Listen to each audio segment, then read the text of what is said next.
Have you ever been confused about the differences between role strain, role conflict, and role exit? These ideas have similar, but specific, definitions that professors and exams will want you to know the differences between. We'll cover those differences today. Let's start with role strain. Role strain is when stress occurs because an individual struggles to balance and/or meet the demands of a single role. That single role part is very important. It differentiates it between role strain and role conflict.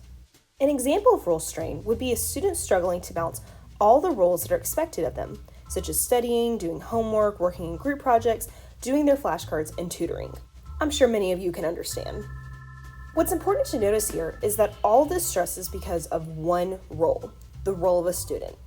Now let's move on to role conflict. Role conflict is when stress occurs because an individual struggles to balance and/or meet the demands of multiple roles. Again, that multiple part makes it different from role strain. An example of this would be a physician has an important meeting with a patient at the same time that their family is celebrating a birthday. This is an example of role conflict because the person has conflicting responsibilities between two roles, their role as a physician and their role as a parent. Finally, let's talk about role exit.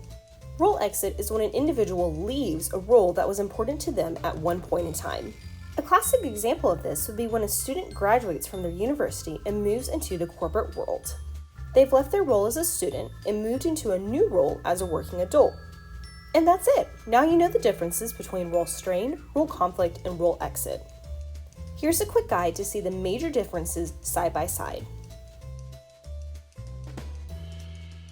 If you found this video helpful, make sure to like and subscribe and suggest future content ideas you'd like to see below.